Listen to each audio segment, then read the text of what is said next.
Hello friends, ఎలా ఉన్నారు? Episode number 7కి స్వాగతం. లాస్ట్ వీడియోలో మన ఎమోషన్స్ మనల్ని ఎలా డిస్ట్రాక్ట్ చేస్తాయి, మనం కనుక కంట్రోల్ చేయలేకపోతే ఆ ఎమోషన్స్ని ఇతరులు కంట్రోల్ చేసి మనల్ని ఎలా బానిసలుగా మారుస్తారో తెలుసుకున్నాం కదా. ఈ వీడియోలో ఆ ఎమోషన్స్ని ట్రిగ్గర్ చేసే డిస్ట్రాక్షన్స్ గురించి మాట్లాడుకుందాం. మనిషి తన జీవితంలో 63% సమయాన్నంతటినీ కూడా గతంలో చేసిన తప్పుల్ని తలుచుకుంటూ వేదనను అనుభవిస్తాడు. మిగిలిన 36% సమయాన్ని భవిష్యత్తులో తనకు ఎదురు కాబోయే కష్టాల్ని, సమస్యల్ని ఊహించుకుంటూ భయపడుతుంటాడు. కేవలం 1% మాత్రమే ప్రజెంట్పై తన ఫోకస్ ఉంచుతూ ప్రజల్ని చూస్తూ గడుపుతాడు. ఎందుకలాగా? మనందరం లాస్ట్ వీడియోస్లో చెప్పుకున్నాం. మన ఈగో ఎంతో అలర చేసే ఒక కోతులాంటిది. దాన్ని కంట్రోల్ చేయాలంటే చాలా కష్టం. మన లైఫ్లో ఎదుర్కోబోయే అనేక సమస్యల నుంచి తప్పించుకోవడానికి మన ఈగో వాటన్నిటినీ కూడా పెయిన్గా మనకి చూపిస్తుంది. వాటిని తప్పించుకోవడానికి ప్లెజర్గా మనకి చూపిస్తుంది. అలాగే ఈ పెయిన్ని ఇంకా దూరం చేసుకోవడానికి, ప్లెజర్ని మనకు చేరుగు చేయడానికి మన లైఫ్లో ఎక్కువ సమయాన్ని కాన్షియస్గా చాలా డిస్ట్రాక్షన్స్ వైపు వెళ్ళేలా, మనల్ని ఎటువంటి భయానికి లోను కాకుండా ఉండేలాగా మనల్ని మనమే ప్రోగ్రామ్ చేసుకుంటూ ఉన్నాం. ఈ డిస్ట్రాక్షన్స్ ఏమేంటంటే ఫుడ్, అనేక రకాలైన ఫుడ్ ఐటమ్స్, అవి స్వీట్ అయినా, సాల్టీ అయినా, జంక్ ఫుడ్స్ అయినా, వాటినే తినడం ఒక డిస్ట్రాక్షన్స్ లాగా చాలామంది మార్చుకుంటారు.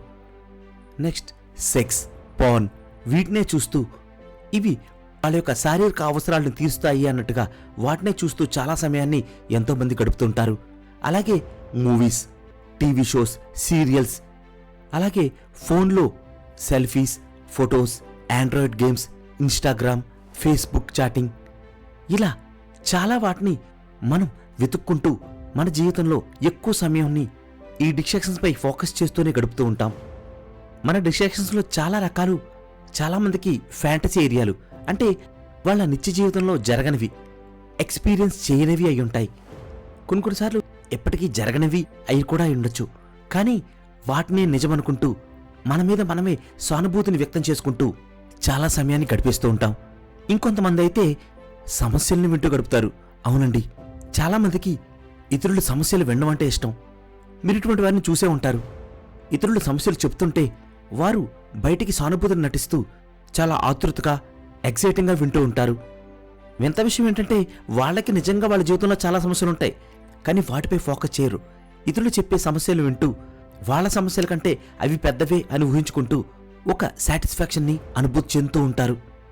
చాలామంది ఇవి డైరెక్ట్గా చేయలేరు కదండి. దానికనే ఎక్కువ మంది ఎంచుకుని ఇంకొక topic CNN, constant negative news. ఈ న్యూస్ ఛానల్స్ అందిస్తూ ఉంటాయి. చూడండి, న్యూస్ ఛానల్లో ఎన్నో negative news, gossips, political issues, fan wars, unemployment issues, scams, ఇటువంటి వాటన్నిటినీ కూడా అవేర్నెస్ రూపంలో మనకు అందిస్తూ ఉంటాయి. అయితే ఇది అవేర్నెస్గా తీసుకున్నంతసేపు బాగానే ఉంటుంది, కానీ మనకే తెలియకుండా ఇటువంటి న్యూస్ని ఎక్కువగా ఇష్టపడుతూ వాటినే చూడడానికి మనం అలవాటు పడిపోతున్నాం. అంటే మన లైఫ్లో మనం ఫోకస్ చేయాల్సిన చాలా వీక్నెసెస్, ప్రాబ్లమ్స్ ఉంటాయి. వాటిని తీర్చుకోవడానికి ప్రయత్నించకుండా వాటి నుంచి తప్పించుకోవడానికి మనం చూస్తున్నాం. దానికోసం ఈ అనేక రకాలైన డిస్ట్రాక్షన్స్ని మన లైఫ్లో పార్ట్స్గా చేసుకుంటూ వాటిలో మన ఆనందాన్ని, సంతృప్తిని వెతుక్కుంటున్నాం. అయితే ఇవన్నీ మనలో తాత్కాలిక ఆనందాన్ని, సంతృప్తిని కలిగించిన దీర్ఘకాలంలో ఎంతో సమయాన్ని వృధా చేసేవనే భయాన్నే మనలో కలిగిస్తాయండి. అందుకని ఎంతోమంది వాళ్ళ జీవితంలో 36% సమయాన్నంతటి కూడా వాళ్ళ గతంలో చేసిన తప్పుల గురించి, సమస్యల గురించి భయపడుతూ గడుపుతారు. మిగిలిన చాలా సమయాన్ని వాళ్ళ భవిష్యత్తులో ఎదురుకాబోయే భయాల గురించి, సమస్యల గురించి ఆలోచిస్తూ గడుపుతారు. కేవలం 1% సమయాన్ని మాత్రమే ప్రస్తుతంపై కేంద్రీకరించగలుగుతారు. ప్రస్తుతంలో వాళ్ళు ఏం చేయాలి, వాళ్ళు ఏం చేస్తే వాళ్ళ జీవితం మారుతుంది, ఏ విధంగా వారి సమయాన్ని వృధా చేస్తున్నారు అనే కాన్షియస్నెస్ లేకుండా అది కలిగించుకోవాలనే ఒక అవేర్నెస్ని మనలో ఎవరూ తెచ్చుకోలేకపోతున్నాం. అయితే దీనికి సొల్యూషన్ లేదా అంటే ద పవర్ ఆఫ్ నౌ అనే బుక్ వీడని మన ఛానల్లోనే చేసామండి. ఎకోర్ట్ టోలీ అనే గొప్ప ఆయన పుస్తకాన్ని రాశారు. దాంట్లో రచయిత ఏం చెప్తారంటే మనలో ఎప్పుడు 2 పర్సనాలిటీస్ ఉంటాయి. వాటిని మనం చూస్తాం, అనుభూతి చెందుతాం. ఒక పర్సనాలిటీ చెడుని సమర్థిస్తూ ఉంటుంది, ఇంకొక పర్సనాలిటీ మంచిని సమర్థిస్తూ ఉంటుంది. ఒక పర్సనాలిటీ మనల్ని భయానికి గురి చేస్తే ఇంకొక పర్సనాలిటీ ఆ సమస్యల్ని సాల్వ్ చేసే విధంగా, మోటివేట్ చేసే విధంగా, ఆ సమస్యల నుంచే అవకాశాలను సృష్టించుకునే విధంగా మనలో ఆలోచనలు రేకెత్తిస్తుంది. ఒక పర్సనాలిటీ రిలేషన్షిప్స్ని లెక్క చేయకుండా అందరినీ హర్ట్ చేసే విధంగా ప్రవర్తిస్తే ఇంకొక పర్సనాలిటీ వాటికి వాల్యూ ఇస్తూ చేసిన తప్పులకి క్షమించమని కోరుతూ రిలేషన్షిప్స్ అన్నిటిని కూడా బలపరుస్తూ ఉంటుంది.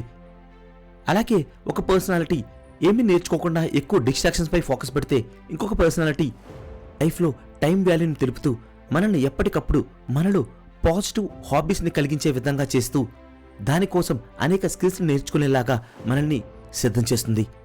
ఈ రెండు పర్సనాలిటీస్ మనలో ఉంటాయి, కానీ చాలామంది వీటిని గుర్తించరు. వాళ్ళ యొక్క జీవిత అధికారాన్నంతటినీ కూడా ఈ నెగిటివ్ పర్సనాలిటీ చేతిలో పెడుతూ ఈ పాజిటివ్ పర్సనాలిటీని ఒక వీక్ పర్సనాలిటీగా వాళ్ళకు వారే చెప్పుకుంటూ దాన్ని దూరంగా పెడుతూ ఉంటారు. ఎప్పుడు స్వయం అన్వేషణ అనేది ఎంతో ముఖ్యం. మనం ఎవరం, మన శక్తి ఏంటి, మన బలహీనతలేంటి, మన బలహీనతల్ని శక్తిగా మనం ఎలా మార్చుకోవాలి, దానికోసం మనం ఏం చేయాలి, వేటిని దగ్గర చేసుకోవాలి, వేటిని దూరం పెట్టాలి. మన బ్రెయిన్ని, మన యొక్క ఆలోచనల్ని మనమే కంట్రోల్ చేస్తున్నామా, ఇతరులు కంట్రోల్ చేస్తున్నారా, ఈ డిస్ట్రాక్షన్స్ కంట్రోల్ చేస్తున్నాయా, వాటికి సమాధానాన్ని అన్వేషించి వాటికి తగ్గట్లుగా మనం ప్రవర్తించే విధానం ఉంటే మన జీవితం గొప్పగా మారుతుందండి. ఫ్యూచర్ వీడియోస్లో ఇటువంటి సెల్ఫ్ అవేర్నెస్ని తెచ్చుకోవడానికి, మన కాన్షియస్నెస్ యొక్క పవర్ని ఎక్స్ప్లోర్ చేయడానికి జెన్ థెరపీకి సంబంధించిన వీడియోస్ కూడా మనం చేయబోతున్నాం. చెడు మనం చెప్పకపోయినా అందరికి వెళుతుంది, కానీ మంచి మనమే పంచాలి, మనమే చెప్పాలి. నేను ఇప్పుడు చెప్తున్న పర్సనాలిటీ డెవలప్మెంట్ స్కిల్స్కి సంబంధించిన వీడియోస్ అన్నీ కూడా నాకు లైఫ్లో ఎంతో ఉపయోగపడ్డాయి. నన్ను అనేక రకాలైన డిప్రెషన్ నుంచి బయటపడేశాయి. ఇవి అందరికీ సహాయపడతాయని నేను కష్టపడి వీడియోస్ చేస్తున్నాను. అయితే మీరు చూసి వెళ్ళిపోతున్నారు కానీ అస్సలు లైక్ చేయట్లేదు. ఫ్రెండ్స్, మీరు లైక్ చేస్తేనే ఇవి ఇంకొక 10 మందికి చేరి 100 మందికి సహాయం చేస్తాయి. అలాగే మీ లైఫ్లో ఎదుర్కొన్న సమస్యల్ని కామెంట్ చేయండి, వాటికి సొల్యూషన్ వెతికే వీడియోస్ని చేయడానికి ప్రయత్నిస్తాను. అలాగే మన ఛానల్ యాప్ రూపంలో కూడా ఎప్పుడు మీకు అందుబాటులోనే ఉంటుంది. కాబట్టి ఇన్స్పైర్ ఫ్రమ్ బుక్స్ అనే యాప్ని ఇన్స్టాల్ చేసుకోండి. యాప్ లింక్ కామెంట్లోనే ఉంటుంది. ప్లే స్టోర్లోకి వెళ్ళి సెర్చ్ చేసినా కూడా కనిపిస్తుంది. Thank you. నమస్తే.